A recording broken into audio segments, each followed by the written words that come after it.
Welcome you all. I am Nirja Saxena, your teacher. In the previous lecture, we studied about the female reproductive system. And in this lecture, we are going to study about oogenesis. What do you mean by oogenesis? The process in which the female gamete is formed. वो process जिससे finally जो ovum है वो बन रहा है उसे हम क्या कहते हैं, दैट इज़ कॉल्ड oogenesis. और इसकी बहुत सारी स्टेजेस हैं, इन्हीं स्टेजेस को हमें कवर करना है. लेकिन उससे पहले एक चीज़ आपको क्लियर रखनी है अपने माइंड में कि जैसे मेल गैमीट है वो प्यूबर्टी के टाइम पे मेल बॉडी के अंदर स्पर्म्स प्रोड्यूस होते हैं, लेकिन फीमेल की बॉडी में इमैच्योर फॉर्म में ये एग्स बेबी के बर्थ से पहले, दैट मीन्स कि फीमेल की बॉडी के अंदर उसके बर्थ से भी 2-3 महीने पहले प्रेजेंट होते हैं. लेकिन ये जो बेसिकली ये जो फॉर्म है इनका एग का, ये हमारा इमेच्योर फॉर्म है. ये इमेच्योर है और ये slowly by step they will convert into mature.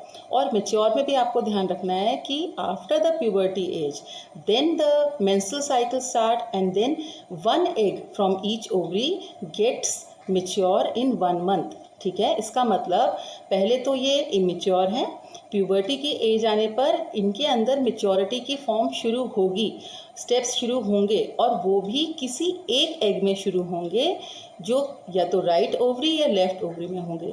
और इसके अलावा इसमें जो जब बर्थ होता है बेबी का तो लगभग 7 मिलियन के करीब इसके अंदर एग्स प्रेजेंट होते हैं. लेकिन धीरे धीरे उनमें से काफ़ी सारे एग जो हैं वो डिमिनिश हो जाते हैं, डीजनरेट हो जाते हैं.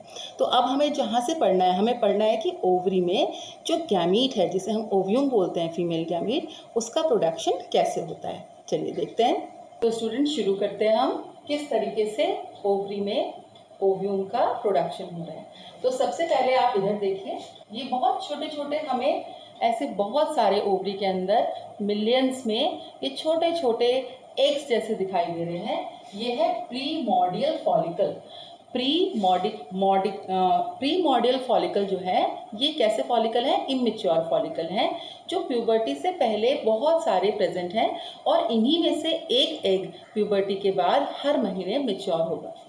तो अब at the time of puberty, जब प्यूबर्टी की एज आई, that is for girls 10 to 12 years, puberty की एज में उनमें से कोई एक एग जो है उसके ऊपर इस तरह से छोटे छोटे ग्रैनुलोसा सेल या हम उनको कहते हैं फॉलिकल सेल्स, इनका एक लेयर इनके ऊपर डिपॉजिट हो गई. दैट मीन्स कि जो ये प्रीमॉर्डियल फॉलिकल्स हैं इनके ऊपर ग्रैनुलोसा लेयर जमने लग जाएगी और जब वो सिंगल लेयर होगी, that means only 1 layer will be there, then they are called primary follicle. तब हम उसे प्राइमरी फॉलिकल कहेंगे.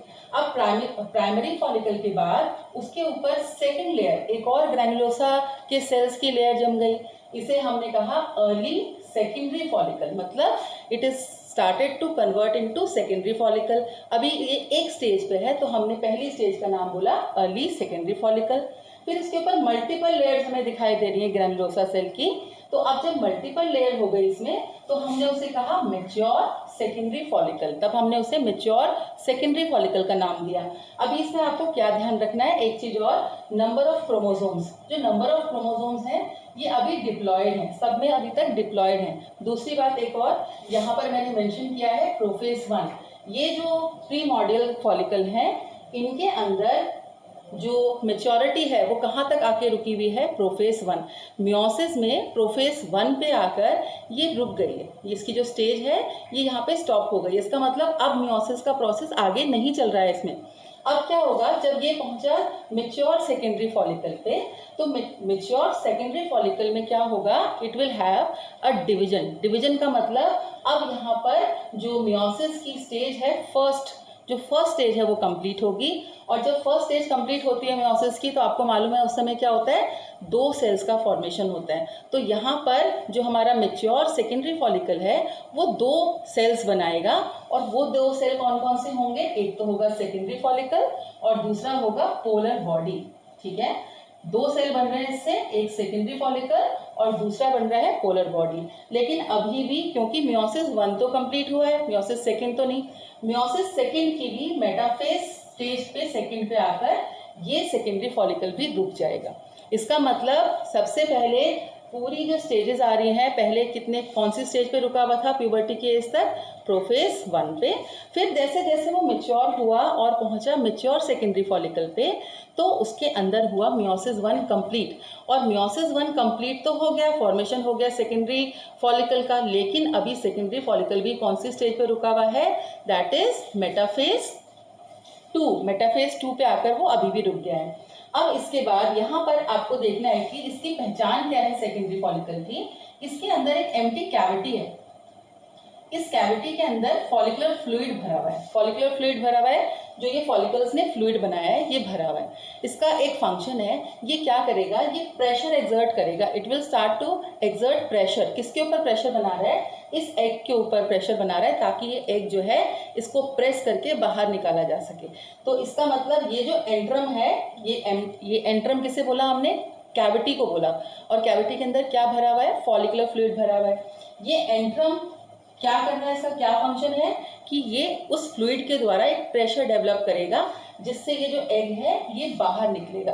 अब फाइनली एक चीज और ध्यान रखनी है, ये जो पोलर बॉडी है ये डीजनरेट हो जाएगी। यहाँ पर अभी हम इसको डिटेल में पढ़ेंगे।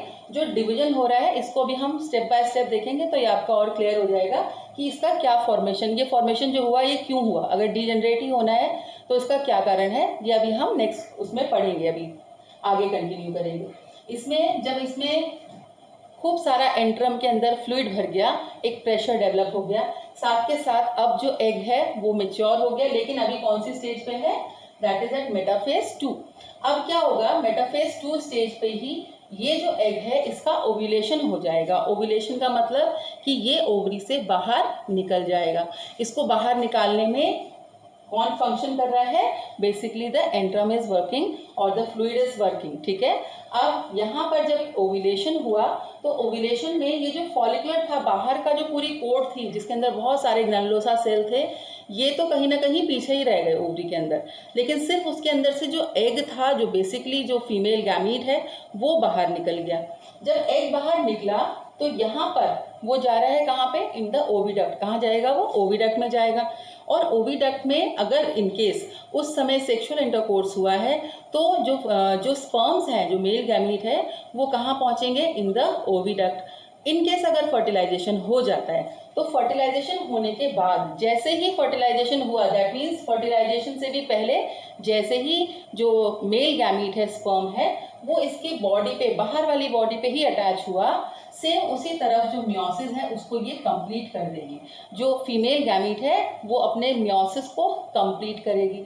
अब जब मियोसिस का सेकेंड स्टेज कंप्लीट होगा तो आपको मालूम है अगेन 2 सेल प्रोड्यूस होने चाहिए। तो यहाँ पर भी 2 सेल प्रोड्यूस हुए। ये है पोलर बॉडी 2, ये पोलर बॉडी 2 है जो यहाँ पे फॉर्मेशन हुआ, और ये भी कुछ समय बाद डीजनरेट कर जाएगा। दैट मीन्स इसका कोई पर्पस नहीं है। क्यों बन रहा है अभी हम डिस्कस करेंगे। अब यहाँ पर ये क्या हुआ? कंप्लीट हो गया मियोसिस। मियोसिस कंप्लीट हो गया, इसका मतलब अब ये कैसा हो गया? Now it is haploid. ये यहाँ पे हैप्लॉइड बन गया। हमने यहाँ पर ये पढ़ा था, यहाँ पर भी ये जो हमारा सेल है ये कैसा है? ये हैप्लॉइड बन गया था सेकेंडरी। अब इसमें सेकेंड डिवीजन हुआ, अगेन 2 बने, दोनों हैप्लॉइड हैं। तो फाइनली जो हमारा गैमीट है वो हैप्लॉइड ही होगा। आपको मालूम है कोई भी गैमीट जो है वो हैप्लॉइड होता है। अब यहाँ पर इसका फर्टिलाइजेशन हो गया। ये जो बाकी जो इसका पार्ट बचा, जो बेसिकली सेकेंडरी फॉलिकल का बाकी एम्प्टी पार्ट बचा, जिसके अंदर अब ओव्यूम नहीं है, उसको हम कहते हैं कॉर्पस ल्यूटियम। उसको कॉर्पस ल्यूटियम कहते हैं। उसका फंक्शन क्या है ये भी अभी हम पूरे जो हमारे ग्लैंड जो हमारे पार्ट है कि क्या उनके अंदर सिक्रीशन हो रहा है हार्मोन, इसको हम स्टडी करेंगे। पहले हम ये देखते हैं कि इसका फॉर्मेशन हो गया और इसको हमने क्या कहा? कॉर्पस ल्यूटियम कहा। तो पहले जल्दी से देखते हैं हम। सबसे पहले प्रीमोर्डियल फॉलिकल जो इमेच्योर प्रेजेंट है थ्रू आउट द बेबी, जब तक वो बेबी का जन्म से भी पहले से प्रेजेंट है। उसके बाद वो प्यूबर्टी के एज पे उनमें से एक जो है हर मंथ कन्वर्ट हो रहा है प्राइमरी फॉलिकल में। इसमें कौन सी स्टेज पे आके रुका हुआ है? प्रोफेज 1 पे आके रुका हुआ है। मियोसिस की प्रोफेज 1 पे रुका हुआ है। अब उसके बाद इसके ऊपर एक और लेयर जमी ग्रैनुलोसा की। अब ये अर्ली में कन्वर्ट हुआ, एक और लेयर जमी, 3 मल्टीपल लेयर्स हो गए, मिच्योर हो गया। ये मिच्योर में क्या हुआ? मियोसिस 1 कंप्लीट हुआ। मियोसिस 1 कंप्लीट हुआ तो पोलर बॉडी बनी और साथ में सेकेंडरी फॉलिकल बना। सेकेंडरी फॉलिकल के अंदर एंट्रम प्रेजेंट है, जिसके अंदर बहुत सारा फ्लूइड है जो प्रेशर एक्सर्ट करेगा, जिसकी वजह से ओव्यूलेशन होगा। ओव्यूलेशन का मतलब जो ओव्यूम है वो ओवरी से बाहर निकलेगा।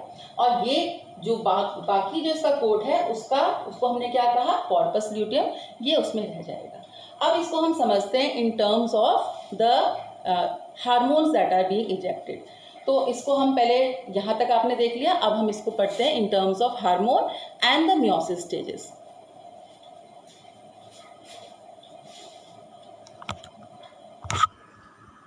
अभी हमने पढ़ा उनको इन फॉर्म ऑफ डायग्राम कि कैसे एक स्टेज से दूसरी स्टेज में गए। अब हम उसको देखते हैं, क्योंकि ये हमारी स्टेजेस जो है ये पूछी जाती है कितनी बार एग्जाम्स में। तो सबसे पहले देखें प्रीमॉर्डियल। प्रीमॉर्डियल हमने ऐसे पढ़ा था, इस तरह से आप देख सकते हैं, ये प्रीमॉर्डियल स्टेज थी, ठीक है। उसके बाद प्राइमरी फॉलिकल। प्राइमरी फॉलिकल में क्या हुआ था, इस तरह से सिंगल लेयर ग्रैनुलोसा की शुरुआत हो गई थी जमनी।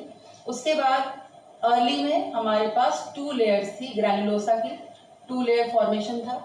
उसके बाद मैच्योर में क्या हो गया था, मैच्योर जब हुआ तो मल्टीपल लेयर थी, बहुत सारी लेयर्स थी, ठीक है, ग्रैनुलोसा की। और जब सेकेंडरी बना तो सेकेंडरी में क्या हुआ, एंट्रम का भी फॉर्मेशन हो गया। एंट्रम का भी फॉर्मेशन था, ये एम्प्टी कैविटी इसमें फॉर्म हो गई बीच में, ठीक है। तो अब सबसे पहले जब हम बात कर रहे हैं सेकेंडरी फॉलिकल तक की, जो सेकेंडरी फॉलिकल तक की स्टेजेस हैं उनको हम फॉलिकुलर स्टेज कहते हैं या फॉलिकुलर फेजेस कहते हैं, ठीक है। तो इसका मतलब यहाँ से लेकर और यहाँ तक जो हमारी डिफरेंट स्टेजेस हैं इनको हमने क्या नाम दिया, फॉलिकुलर फेजेस दिया। और ये लगभग 1 to 14 डेज इसमें इन स्टेजेस को पूरा करने में लगते हैं। इसका मतलब यहाँ एक प्राइमरी जो प्रीमॉर्डियल फॉलिकल है उसको एक सेकेंडरी फॉलिकल में बदलने में लगभग 14 डेज का टाइम लगता है। ये थोड़ा बहुत डिफरेंट हो सकता है, लेकिन हम अप्रॉक्सीमेटली इसे 14 डेज मानते हैं। तो 14 डेज की क्या है, फॉलिकुलर फेज है। फिर 14th डे पे ही क्या होगा, ओव्यूलेशन हो जाएगा। 14th डे पे ओव्यूलेशन हो गया, और ओव्यूलेशन जिस दिन होगा उस दिन को या उस फेज को हमने कहा ovulatory phase, that is the ovulatory phase. तो ये इसको हम मानते हैं कि ये 14th डे पे होगी, ये 14 डेज नहीं ले रही है, ये 14th डे पे हो रही है। और उसके बाद 14 डे जब एग रिलीज हो गया, उसके बाद जो बाकी एम्प्टी उसका कवर बचा जिसको हमने कॉर्पस ल्यूटियम कहा, उसको डीजेनरेट होने में आगे 15 से 28 डेज तक लगते हैं। दैट मीन्स कि ये 14 डेज तक तो ये साइकिल चल रही है, उसके बाद 15 से 28 डेज तक क्या होती है, ल्यूटियल फेज। ल्यूटियल फेज में क्या हो रहा है, जो कॉर्पस ल्यूटियम बना था ये धीरे धीरे धीरे डीजेनरेट हो जाएगा, इसका मतलब खत्म हो जाएगा। और इस समय इनके अंदर कुछ हार्मोन्स प्रोड्यूस होंगे, उसको हम आगे देखते हैं। अभी पहले एक बार जल्दी से देखिए क्या क्या हमने देखा, primordial stage, primary follicle, secondary follicle and mature secondary follicle, और फाइनली सेकेंडरी फॉलिकल। ये सारी स्टेजेस 1 से 14 दिन तक की हैं और इनको हम कहा फॉलिकुलर फेज। उसके बाद जब एग ओव्यूलेट हुआ, ओव्यूलेशन हो गया उसका, that is called ovulatory phase. और उसके बाद जो कॉर्पस ल्यूटियम बचा वो धीरे धीरे डिजेनरेट हुआ, उसको लगे 14th डे से अगर हम शुरू करें या 15th डे से शुरू करें तो 28th डे तक चले। तो इसलिए हमने देखा कि पूरी जो मेंस्ट्रुअल साइकिल है वो कितने डेज की है, 1 to 28 डेज की है। 28 डेज में मेंस्ट्रुअल साइकिल कंप्लीट होती है। तो थोड़ा बहुत सब में डिफरेंट हो सकती है, लेकिन अप्रॉक्सीमेटली 28 डेज की है। तो ये मेंस्ट्रुअल साइकिल की डिफरेंट स्टेजेस हो गई इन terms of the formation of female gamete, ठीक है। अब हम नेक्स्ट में हम देखेंगे कि हार्मोन्स में क्या क्या चेंजेस हो रहे हैं, और साथ के साथ जो ये oogenesis का प्रोसेस था इसमें सेल कैसे डिवाइड हुआ है, जो एग था वो फाइनली कैसे फॉर्म हुआ है।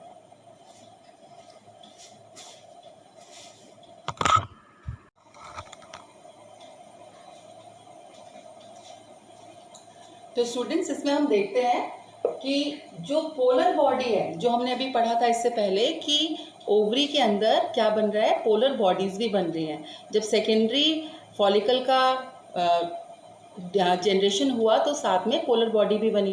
तो अब हम देखेंगे कि पोलर बॉडी क्यों बन रही है और कहाँ कौन कौन सी स्टेजेस पे बन रही है। तो नॉर्मल जो मियोसिस है, ये नॉर्मल मियोसिस है जो हर किसी डिफरेंट ऑर्गेनिज्म के अंदर होता है, सेल्स के अंदर।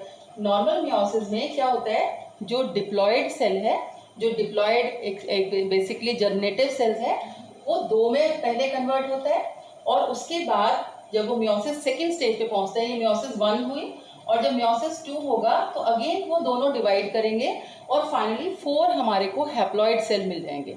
लेकिन जब फीमेल बॉडी की हम बात कर रहे हैं या ह्यूमन बॉडी की हम बात कर रहे हैं, तो ह्यूमन बॉडी में ये प्रोसेस थोड़ा सा डिफरेंट है फीमेल बॉडी में।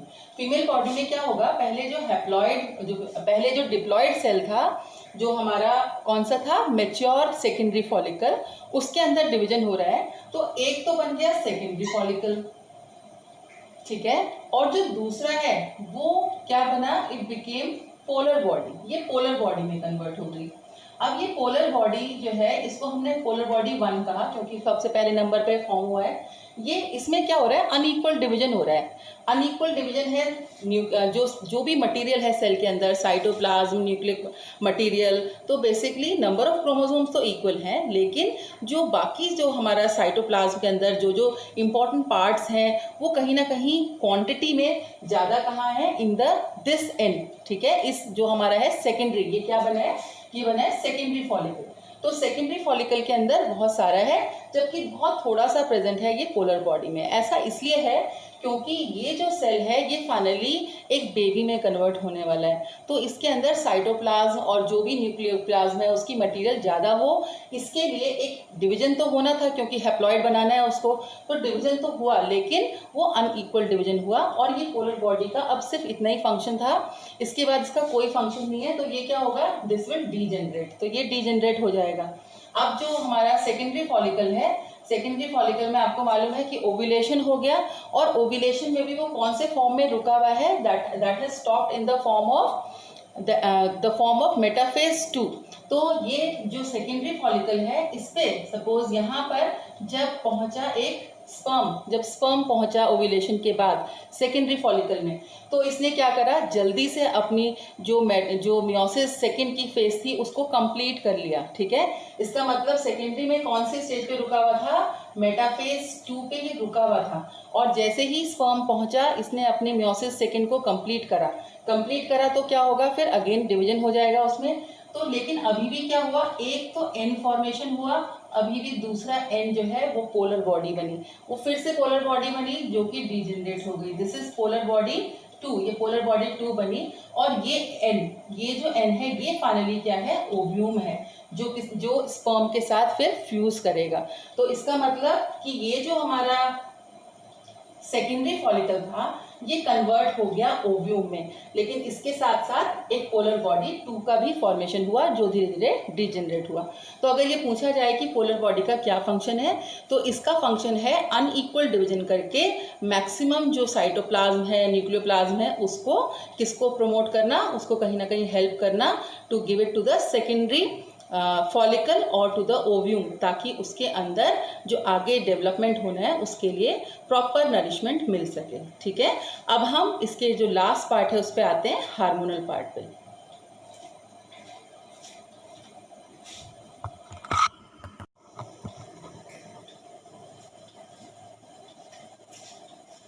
तो स्टूडेंट अब हम इस पार्ट में देखते हैं जो डिफरेंट हार्मोनल चेंजेस हो रहे हैं ओवरी के अंदर, जो फाइनली हेल्प कर रहे हैं ओव्यूलेशन में भी, और कहीं ना कहीं फिर फाइनली जो बेबी का इम्प्लांटेशन है, जो बेबी की डेवलपमेंट है उसके अंदर भी।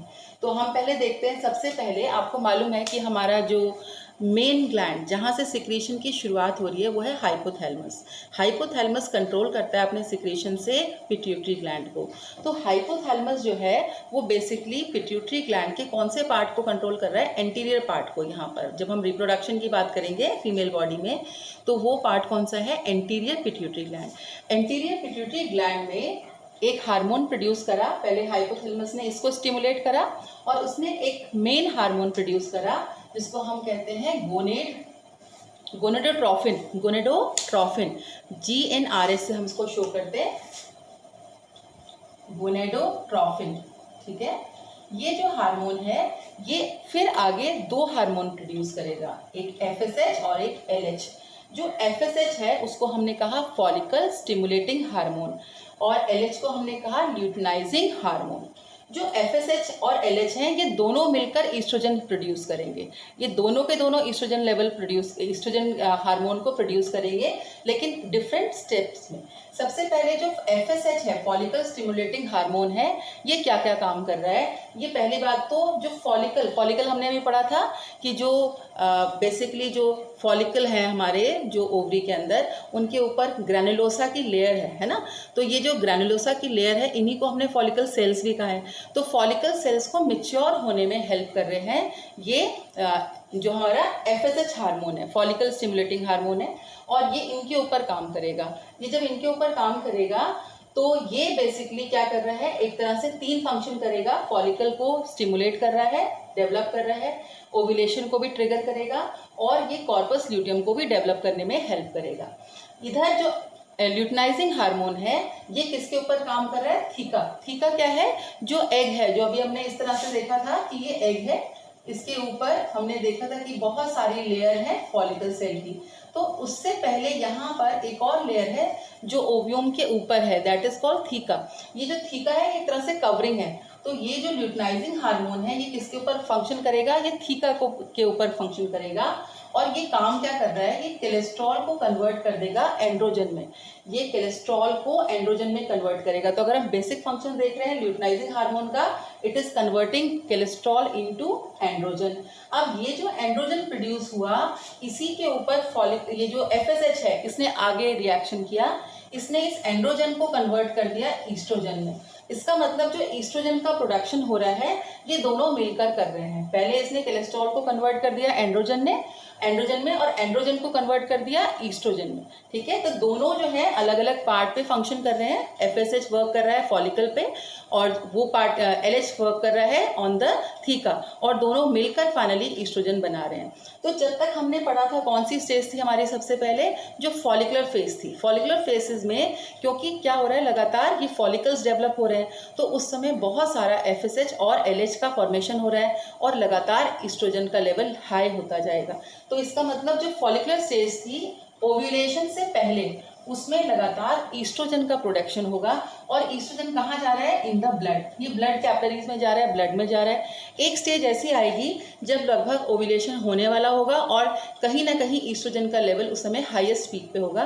तो उस समय ये ब्लड के थ्रू ही, ये जो हाइपोथैलेमस के पास एक सिग्नल जाएगा, जो ब्लड के थ्रू ईस्ट्रोजन लेवल को बताएगा कि उसका जो लेवल है वो हाईएस्ट पीक पे पहुंच गया है। अब उसे कहीं ना कहीं हमें कंट्रोल करना पड़ेगा, रोकना पड़ेगा।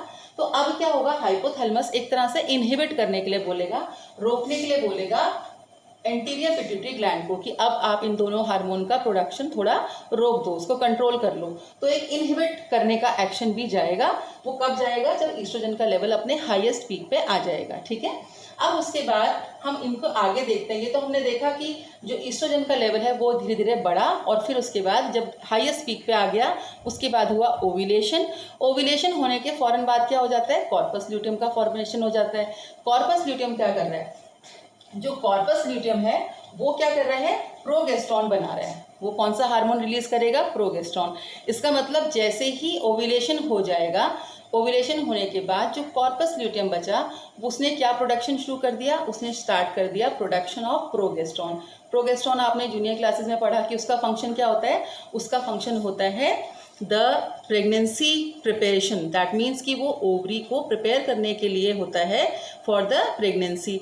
तो इसका मतलब अब एग रिलीज हो गया है, हो सकता है कि वो फर्टिलाइज हो जाए और उसके बाद इम्प्लांट होना हो, तो इसलिए प्रोगेस्ट्रॉन का फॉरन फॉर्मेशन शुरू हो जाता है, जो प्रेगनेंसी के लिए बेबी को जो बॉडी है उसको तैयार करता है। लेकिन अब हमारा एक चीज़ और आया कि ये जो हमारा थर्ड है, दैट इज ग्राफिन फॉलिकल।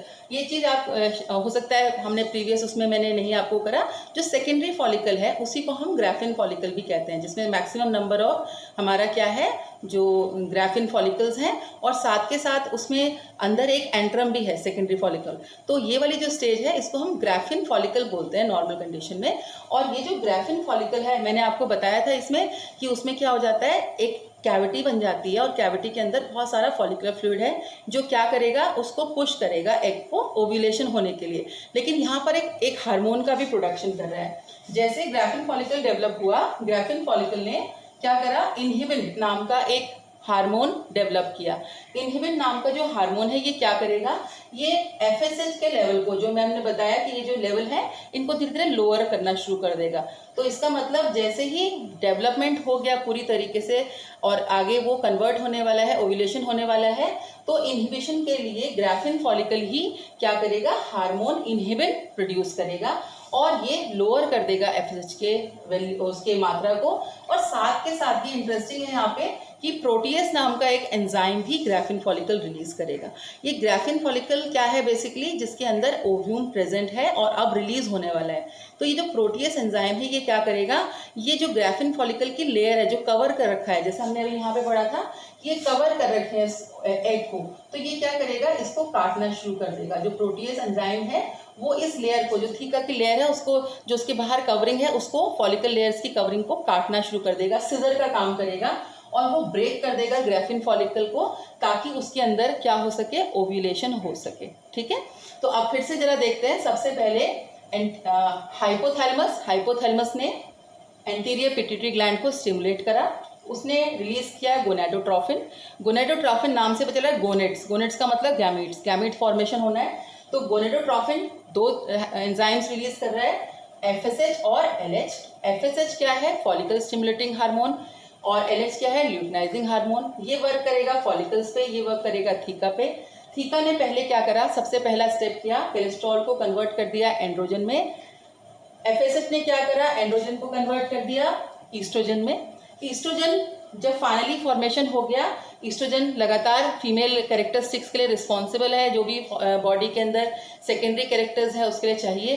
तो ये ब्लड में गया, जब इसका लेवल बहुत ज़्यादा हाई हो गया तो पहले तो इसी ने हाइपोथैलेमस को स्टिमुलेट किया और हाइपोथैलेमस ने इसको इनहिबिट करने के लिए, बेसिकली रोकने के लिए, उसको लोअर डाउन करने के लिए सिग्नल भेज दिया। लेकिन साथ के साथ अब यहाँ पर क्या हुआ, एस्ट्रोजन लेवल हाई हो गया तो जो ग्राफिन फॉलिकल है उसने भी इनहिबिन प्रोड्यूस किया और उसने भी एफएसएच का लेवल लोअर कर दिया। साथ के साथ ओव्यूलेशन हो उसके लिए उसने प्रोटीएज एंजाइम बनाया, जिसने उसके बाहर की लेयर को सिजर की तरह कट करा।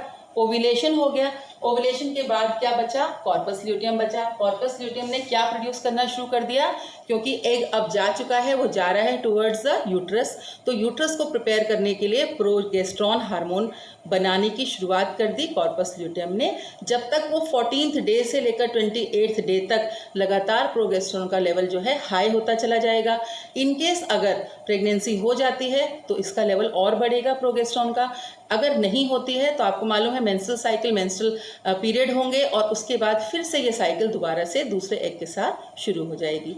तो अगर आपको यहाँ तक समझ में आया ठीक है। अगर कोई प्रॉब्लम हो तो आप अपने कमेंट बॉक्स में लिखकर अपनी प्रॉब्लम को शेयर कर सकते हैं, मैं उसको क्लियर कर दूंगी। Thank you. जय गुरुदेव।